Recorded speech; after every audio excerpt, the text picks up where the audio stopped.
Hello, scholars. I'm Chauncey Joyce, and today I'm here with Troy Zaerr. He's a graduate of The Ohio State University and the University of Findlay. He was actually the football manager at OSU. Troy's had an immensely successful career at the Procter & Gamble company over 33 years. He's currently a senior finance director there with a lot of finance experience across many of their different business units. As a fun fact, Troy was actually my first manager. I'm really thankful. He helped get my career off to a really great start. He's been a mentor to me ever since. And I still remember one of my biggest lessons from you, Troy. It was really how to think about numbers and what they actually meant. I came from a program that was very quantitatively driven at Cornell. So I remember spending a lot of time fine-tuning numbers from an NPV of, let's say, 5 million, and proving it was actually 4.8. But you really taught me to kind of back away from that and really think about numbers and articulate them to different business partners and to really tell a story about numbers, which was something I had never learned before you. So thanks for that, Troy. Sure. All right, you ready to get started? Yeah, let's get into it. All right, great. So how do you describe your role to someone you just met? Describe my role. First, I would say I view our roles as managers or business leaders more than function specific finance. We certainly bring a different thing to the table and bring our function to the table from a stewardship standpoint and from a knowledge and experience standpoint. But bigger than anything, we're in the room with a bunch of business leaders, and at the end of the day, we want to make the right decisions for our organization and for our shareholders. And it's really through that lens of decision making that I would describe my job similar to the other folks in the room, the R&D folks, the marketing folks, and everybody else in the room. I just come with a different lens, but definitely as a business leader. And when you think about a career, like a career at P&G, my 33 years have been probably 15, 16 assignments and very different. And so I've had broadening roles in brand and in product supply or manufacturing side. But all of them, at the heart of it, is about leading the business and effectively making decisions. So no matter what the role, you can kind of boil it down to that. Yeah, that's pretty exciting in itself. But is that what you find most exciting about corporate finance as a career path? I can only speak for myself. What I'd say is, I think we sometimes too generically set finance into corporate finance or investment banking or whatever, right? Yeah. To me, the industry that I'm in is CPG, is consumer products. Okay. And I think the finance role in a corporation like P&G is certainly a lot different than the finance role in other industries, in service industries or the technical community. And so my favorite part of the job at P&G and what's kept me here for all these years is really more this consumer aspect and being passionate about the brands I've worked on and the opportunities I've had to learn about consumers and how they interact with our products and what's important to them. And it's kind of a uniquely consumer products good industry thing, but for sure the consumer interaction is what I personally have valued the most and have been the most interested in and kept me here. I mean, that said, with a big international company like P&G, of course, we have specialty finance roles in treasury and tax, corporate accounting. But my specific career path has been more on the business side, and that's what I value, the breadth. That's great. Troy, did you face any challenges getting into this career? Well, interestingly enough, for sure. For me, I started my Ohio State journey as a marine biology major, and all set on becoming, the next ocean researcher. And in my spare time, I still like to do a lot of fishing. I'm a certified scuba guy. So though that's what I wanted to do, and I got into Ohio State, and my second year, and again, this is in prehistoric times. It's probably changed now, but I wasn't aware that I was colorblind, and I was having a bit more struggle than I should have in an organic chemistry class, and as it turns out, I couldn't read the litmus paper, and the colors didn't mean much to me. And so at that time, what that did is effectively excluded any of the natural sciences options. And so, sat me down and said, "What do you want to do?" I had taken an accounting class in high school and was good at it, and enjoyed it.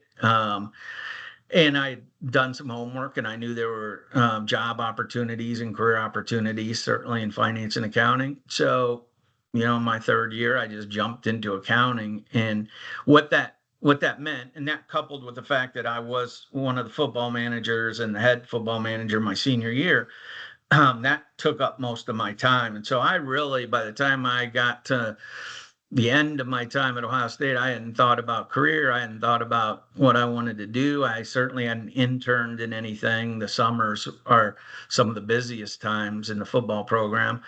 And so, it took a interview with a P&G'er to get me interested in something. It took Hmm. them, taking a chance on me with no background and no applicable finance experience, to work out the way it did.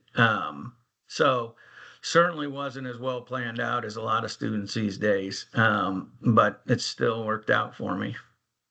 Great. So, Troy, what's your favorite part of your role? Again, I mean, per the earlier question, I just love this interaction with consumers, and Hmm. I love trying to translate that into value creation opportunity. So, Yeah.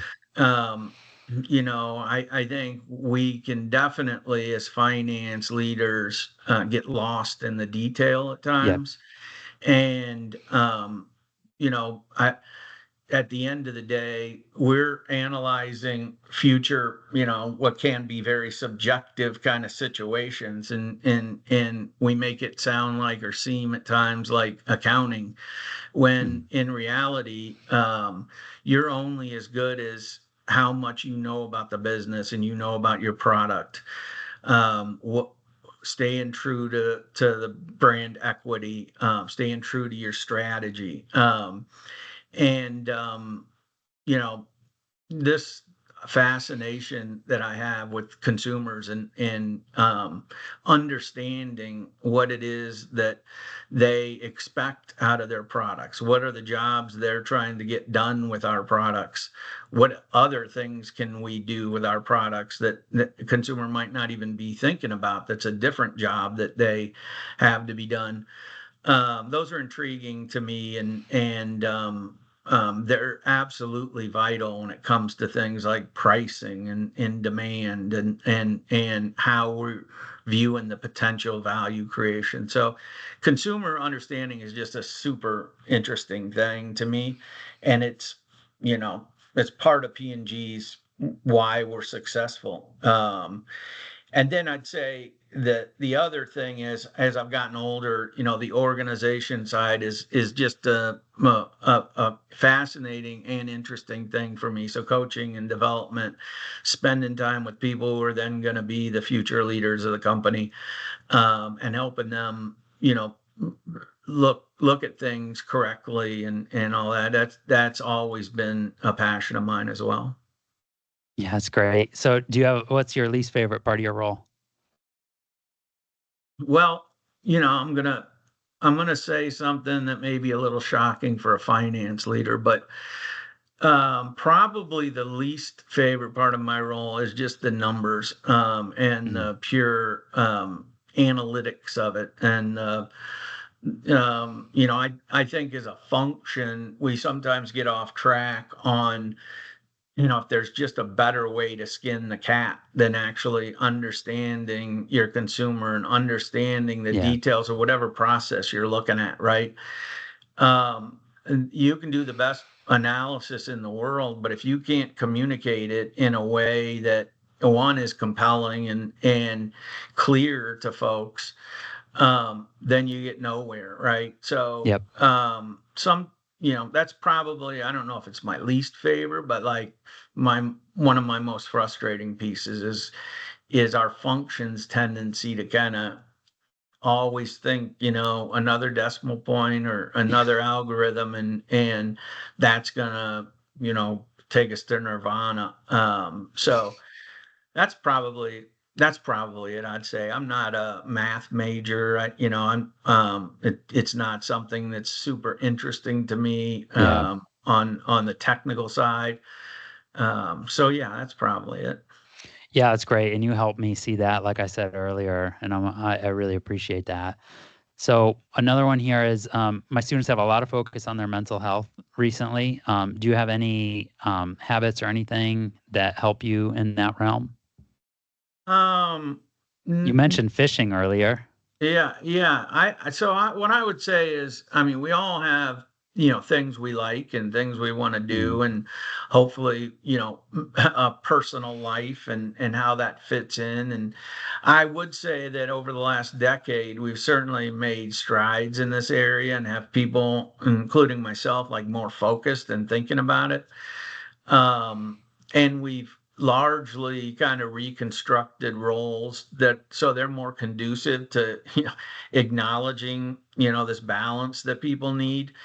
So I've tried to do a better job over the years. Yeah, I've got a couple grandsons, and between that and fishing and teaching them to fish, I always try to get balanced and have make sure I'm spending the right amount of time, outside of work that I do inside. And then I think just as a reality with the COVID situation and coming out of it, all of us have become much more flexible in work arrangements. You can see I'm in my basement office at the moment. So Fridays I work from home. And so, it's allowed me to do a better job of kind of scheduling around my calendar to block periods of time so that I can have some downtime and just some thinking time, and it's not just all go go go and meetings. that's great. So Troy, I teach a few hundred undergraduates every semester. Do you have any advice to my undergraduates who have not found a career yet? Yeah, I guess the best thing I can say is, give it time and find a match, that works for you. So I do think we've become a bit more short-term focused when it comes to careers. I have a son who's, currently working in the marketing industry, and he's been out of Ohio State for 8 years, and he's on his third job, and his wife's on her third job.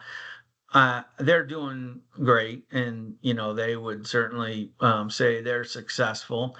But it always just makes me stop and think, like, are you spending the right time on what does the longer term look like? What does success look like for you?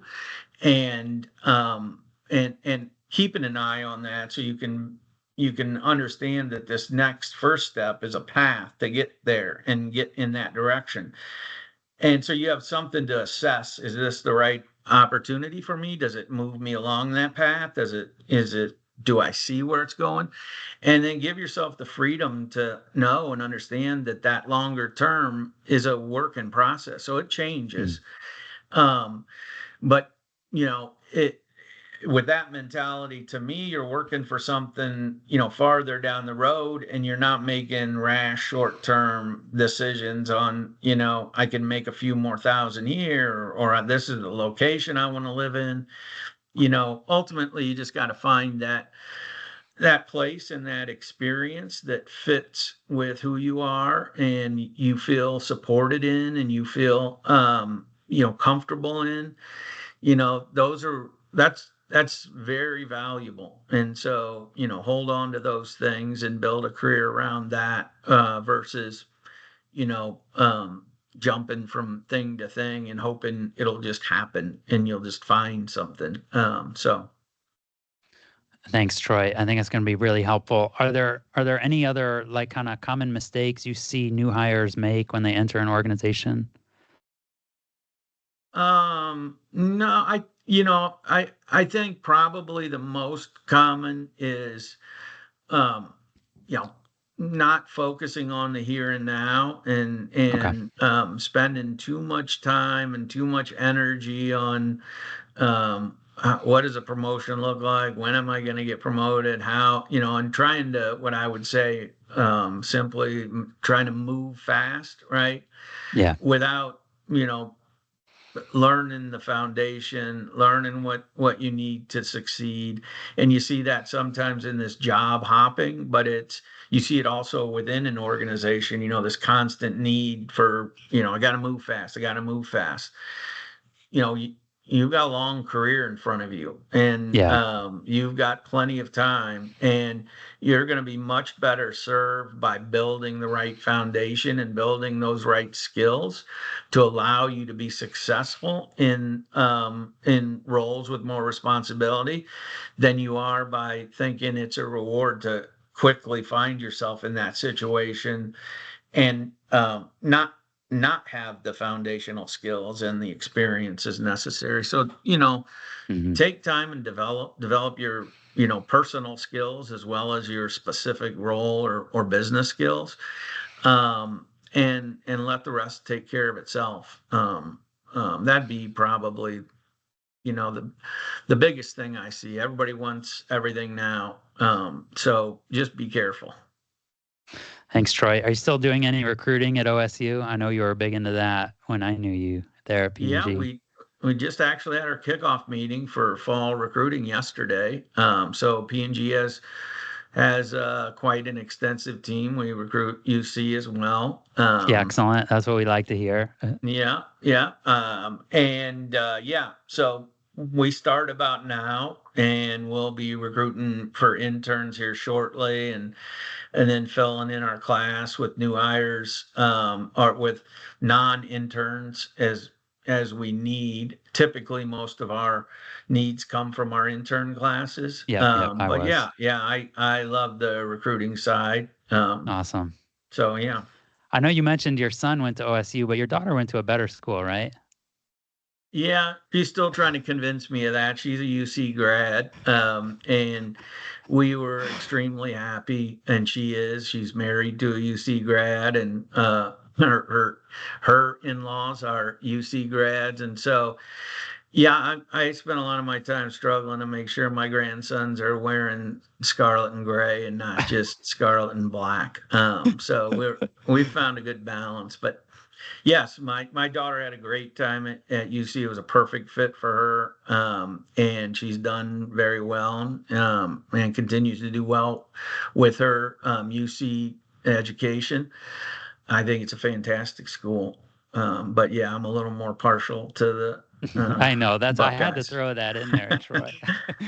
Yeah. It never gets old. So, yeah, I don't know. Before we close our discussion, do you have an embarrassing Chauncey story or something you want to tell my students? Oh yeah, they might get a real kick out of this. I still tell this at and when I have new hires in various settings, so you'll be happy to know that. Okay. Chauncey had started, and I believe you were in your internship. So I don't know that, I'm gonna get this wrong because it's been many years ago, but it was your internship or you were starting as a new hire, and you had been there for a couple months. And I remember you sitting down in my office and asking me about payroll and how payroll worked, um, and then opening up to the fact that you hadn't received a check yet. And so, long story short, you had rented a place in Cincinnati where Mhm. the mail didn't always get to you, or it was funneled through the owner of Yeah. the house. And so the checks had been coming, you just hadn't gotten them yet. But I remember my reaction being something like, "Yeah, it's been 2 months, so it should be a day after you don't get paid that you're asking this question." But that you had just kept coming to work and trusting that at some point the checks would show up, I guess. It's part of your personality that always drew me to you and had you as one of my favorites. So, but yeah, Thanks, Troy. that's my That's funny. Chauncey I had story. forgotten about that, so I'm glad you brought that up. Yeah. I do get paid here.